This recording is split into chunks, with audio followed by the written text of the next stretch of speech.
Welcome to Minghui Radio's Falun Gong News, direct from China and around the world. Topics include news about the persecution of Falun Gong in China, local events, and special items of interest. Now for this week's stories.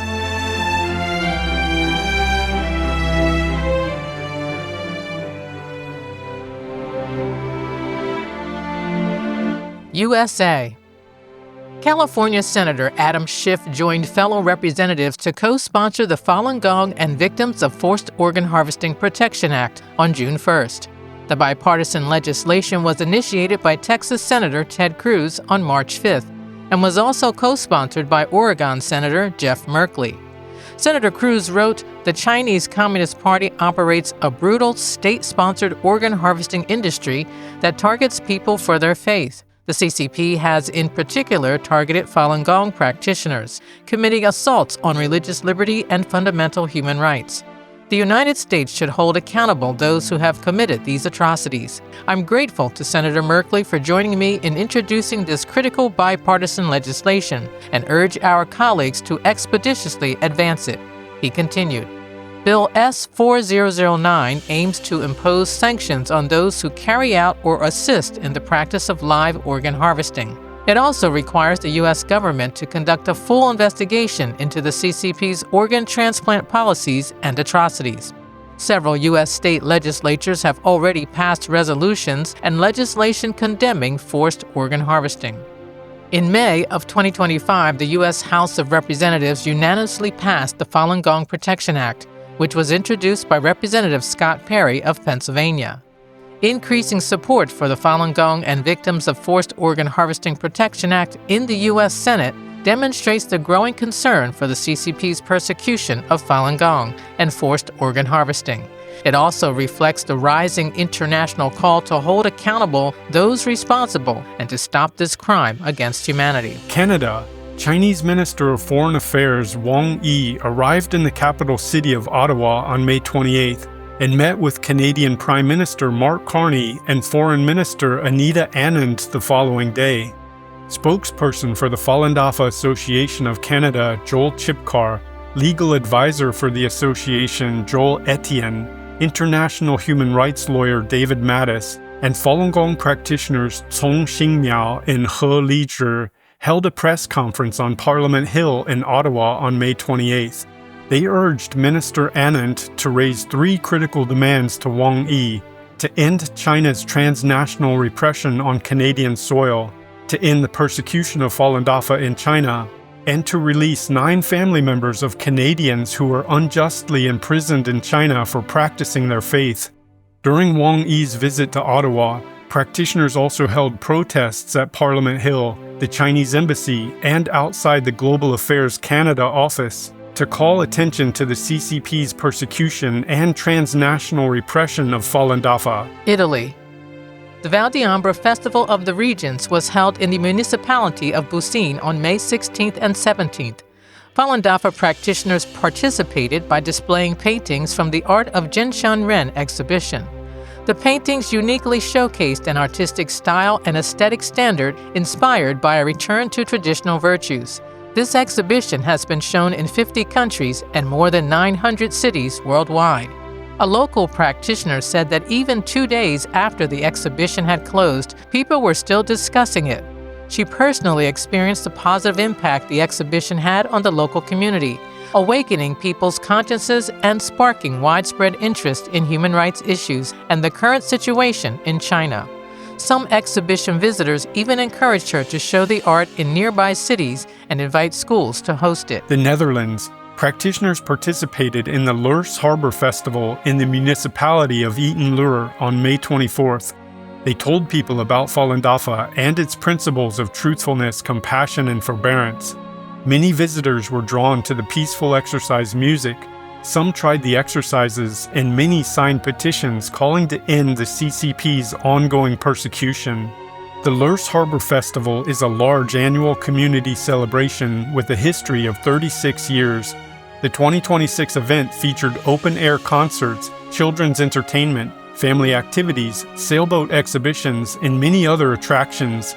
The 4-day festival drew large crowds, with more than 300 booths participating. Australia. The Streets Alive and Parade Day was held in the city of Blacktown, New South Wales, Australia on May 30th.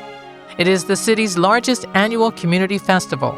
Practitioners participated in the celebration and introduced Falun Dafa to local residents and visitors.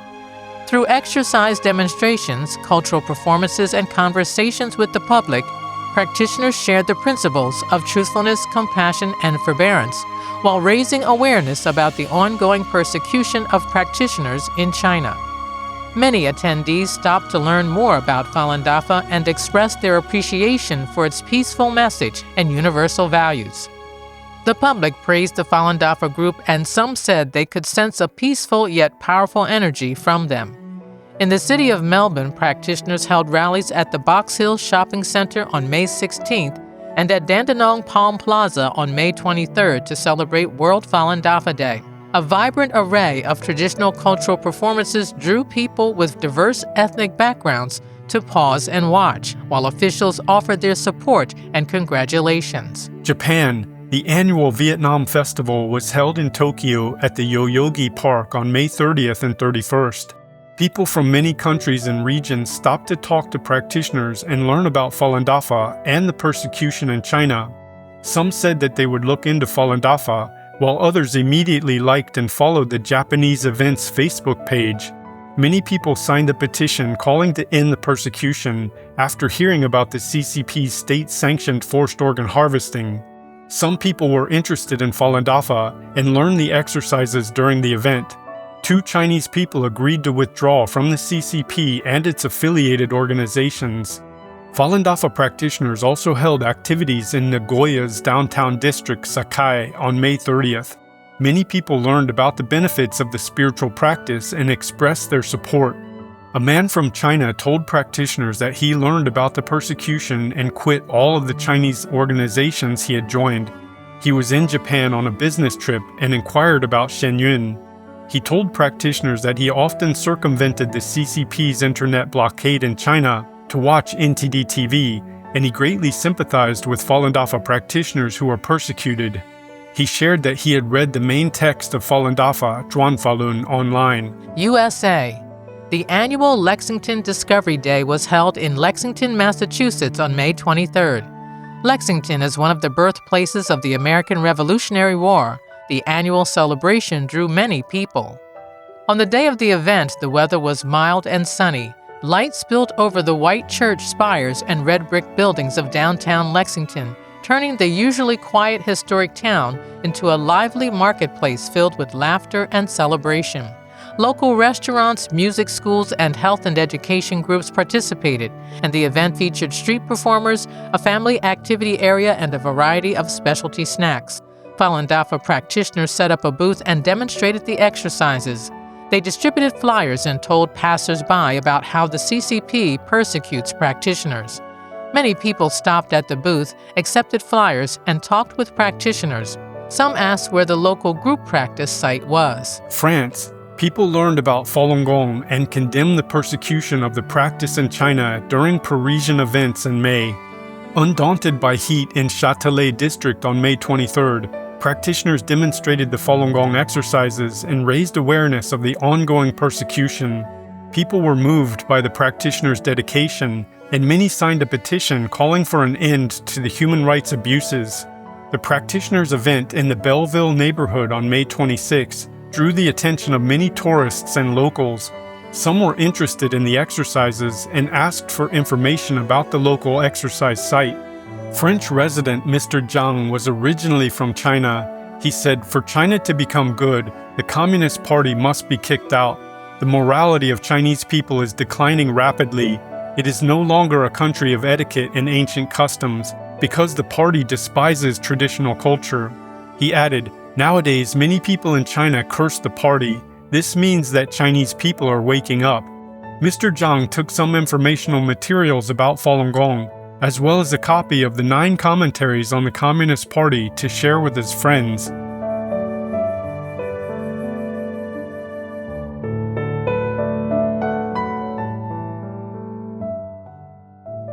The following are selected cases of persecution of Falun Gong practitioners in China. Miss Wang Shoulian's heart rate was twice the normal level, but prison authorities did not send her to the hospital until May this year. The 67-year-old woman died that day, less than 3 months after her prison admission. Miss Wang's daughter said that she was still in good health during the last family visit in April. The prison showed footage of Miss Wang being resuscitated at the hospital and declared her cause of death as heart disease. Her daughter suspects that she might have already died before she reached the hospital. In 2023, Miss Wang was arrested for her faith in Falun Gong.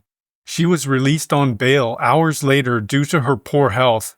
She went into hiding to avoid persecution, only to be rearrested last year, over 2,000 miles away from her hometown, and sentenced to 3.5 years. Miss Wang's passing capped decades of persecution for her faith.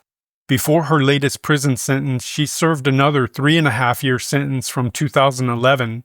Her pension was suspended in 2020 and not reinstated until 2023. 2 women in Gansu province were admitted to prison late last year to serve a 5-year term for their faith in Falun Gong. Several officers from the District Domestic Security Office broke into Ms. Zhao Zhuxing's home one afternoon, after a vendor reported her for using banknotes printed with Falun Gong messages to purchase goods from him that morning. The police raided her home and put her in the local detention center.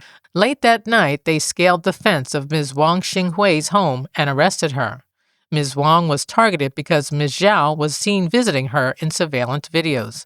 Ms. Wang's Falun Gong books and informational materials, as well as cash and other personal items, were confiscated. The police initially refused to reveal the whereabouts of Ms. Wang, but eventually told her children. An insider revealed that she was not given enough food to eat. Ms. Wang and Ms. Zhu both had their appeals rejected. The Gansu prison is notorious for torturing jailed Falun Gong practitioners. Ms. Jing Cui Xiang of Liaoning Province was arrested in April last year for talking to people about the persecution of Falun Gong. She was later sentenced to serve 4.5 years in prison. This is the 3rd time Ms. Jin has been sentenced since the CCP ordered the persecution of Falun Gong in 1999. She was previously given 10 years in 2003 and sentenced to another 4 years in 2018. She was repeatedly tortured while she was imprisoned, including being subjected to electric shocks, force feeding, denied restroom use, and forced labor. In April 2012, 3 months after Ms. Jin completed her first prison sentence, she applied for early retirement but was told that her 10 years in prison were not counted as years of service, since her workplace fired her. Her pension was less than 13,000 yuan per month, which is under $200 American. Her pension was then suspended in 2019 while she was serving her second prison term. It's unclear whether it was ever reinstated. A 73-year-old woman recently developed a mental condition while serving an 8-year term for practicing Falun Gong. Ms. Wang Ruiling of Tangshan City was arrested at her home in 2019 and later sentenced to 8 years. Because Ms. Wang refused to renounce Falun Gong, she was subjected to frequent beatings. The inmates once grabbed her hair and hit her against the wall. They also poured cold water over her. When she refused to take an unknown medication as ordered, the guards pulled out several of her teeth and force-fed her the drug. Ms. Wang became mentally unstable as a result of the abuse. She was irritable and had bouts of screaming day and night. She sat on the windowsill for hours in the middle of the night and wept. When she was quiet, she appeared dazed and confused. In recent months, Ms. Wang has exhibited speech and memory disorders, as well as symptoms of depression. Her family suspects that she might have been subjected to involuntary drug administration again.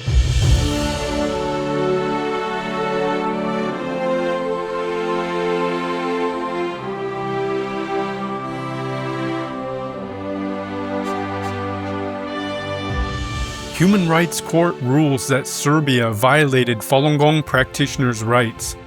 The European Court of Human Rights is an international court established under the European Convention on Human Rights.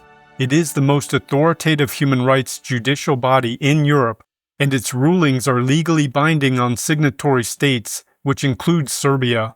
In a ruling issued on June 2, 2026, the court determined that the Serbian government infringed on the rights of the Serbian-Chinese Friendship Society, FDH, which is the Falun Dafa Association headquarters in Belgrade. The core mission of the society is to expose the truth about the persecution taking place in China and to promote the traditional form of spiritual practice Falun Dafa, which has millions of adherents worldwide. During the Chinese president's state visit to Serbia in 2016, the authorities banned Falun Gong practitioners from holding protests, citing potential risks to public order and possible counter-demonstrations. The Falun Dafa Association initially filed an appeal with the Serbian Constitutional Court, but the appeal was rejected. Local Falun Gong practitioners then filed a lawsuit with the European Court of Human Rights in Strasbourg, France. According to the legal arguments, the Serbian authorities lacked concrete evidence proving that the protest posed a genuine threat.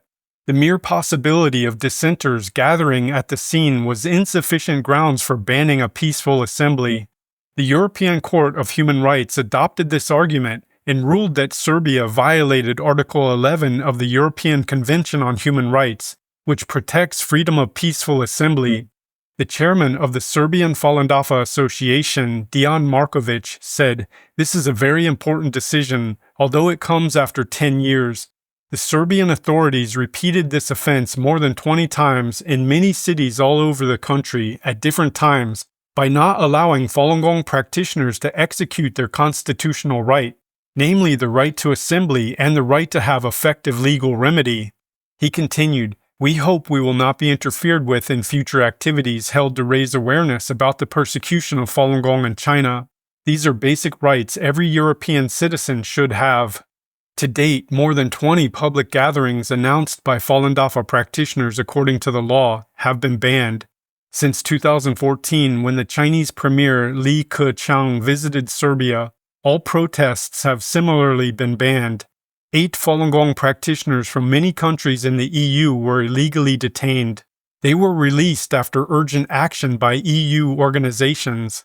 In 2024, when Chinese President Xi visited Serbia, 7 local practitioners and their supporters were detained again, with the excuse that they were a threat to society.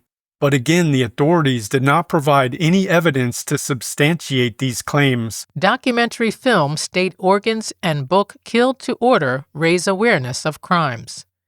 Events were held at the Toronto City Hall in Canada on May 27th to raise awareness of the state-sanctioned forced organ harvesting crimes in China. They included a screening of the documentary film State Organs, Unmasking Transplant Abuse in China, which shocked many audience members. They readily understood the urgent need to raise awareness of the crimes. New York Times best-selling author Jan Jekielek was on hand to talk about his recently released book, Killed to Order, China's Organ Harvesting Industry and the True Nature of America's Biggest Adversary. It compiles 20 years of evidence from independent investigations that expose the CCP's industrial-scale practice of forced organ harvesting, how it became an industry of about $9 billion, and how the West became complicit. He also answered questions after his presentation. Mr. Jekielek said he was motivated to write the book because countries like Canada are seeking to be closer to the communist regime. He wanted to inform people in the West about the true nature of the CCP. He pointed out that Ottawa signed a Memorandum of Understanding and Cooperation between the Royal Canadian Mounted Police and China's Ministry of Public Security, and commented, "It's really shocking that the state security of a totalitarian regime would have a Memorandum of Understanding with a police force or security agency in a democratic country." Mr. Jekielek added that such a deal doesn't really make any sense and threatens local communities. He said it is clear to him that people in Canada, including politicians, do not understand the true nature of the CCP. He warned that the CCP views countries like Canada not as partners but as adversaries and has a zero-sum way of thinking with the long-term aim of making Western democracies vassal states. Associate Professor of Finance at the University of Toronto, Stephen Rideau, said that he found the documentary to be very thought-provoking and extremely shocking. He said he hopes to learn more about Falun Gong and think about how to take action. He pointed out that Mr. Yakalik mentioned the importance of raising public awareness and said he thought this might be one of the most important and powerful ways to facilitate change. Parliament committee meeting exposes CCP's interference with Shenyun in Canada. The Standing Committee on Cultural Heritage of Canada from the House of Commons of Canada held a hearing in Ottawa's Wellington Building on May 28th, titled State of Creative and Performance Spaces Across Canada. Representatives from the Falun Dafa Association of Canada testified about CCP interference with Shenyun in Canadian theaters during its recent touring season. Member of Parliament Garnett Genuis introduced a motion for this committee to report on this transnational interference to the House of Commons. Spokesperson for the Falun Dafa Association of Canada, Joel Chipkar, and attorney Joel Etienne discussed the impact of foreign interference on Canadian cultural performances. They said the CCP has been systematically targeting municipal, provincial, private, and federal theaters in Canada, attempting to prevent Shenyun performing arts from performing in Canada. They urged the CHPC and the Canadian government to take action to protect Canada's freedom of the arts. The Falun Dafa Association of Canada made several policy recommendations to the committee, including for the Standing Committee on the Cultural Heritage of Canada to develop guidelines for addressing foreign interference, that training on foreign interference should be provided to publicly funded cultural institutions, that national security agencies should be required to conduct a comprehensive investigation into such threats, and that Global Affairs Canada should review whether the CCP's diplomatic pressure violates the Vienna Convention. After hearing witness testimonies, Member of Parliament Garnett Genuis said it was hard to imagine that Canada would allow a foreign government to interfere with and censor a sovereign country's arts and culture.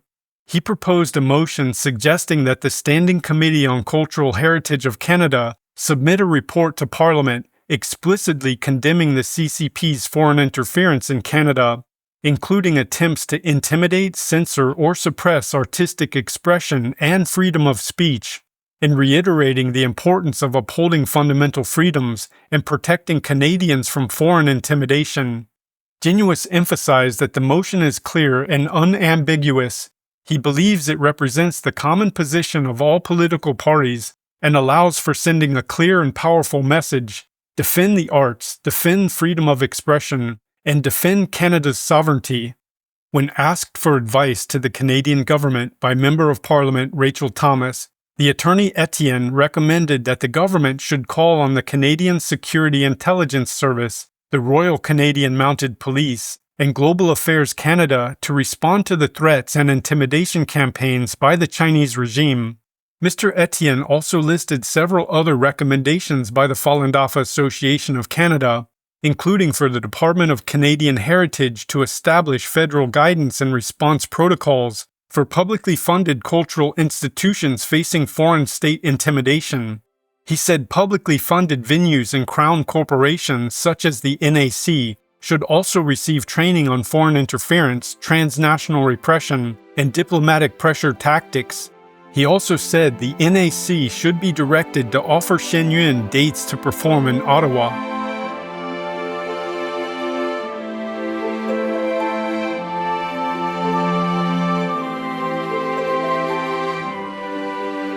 Thank you for listening to the Minghui Radio Podcast. For more information, including news about the persecution of Falun Gong practitioners in China and experience sharing stories by practitioners around the world, please visit our website at en.minghui.org.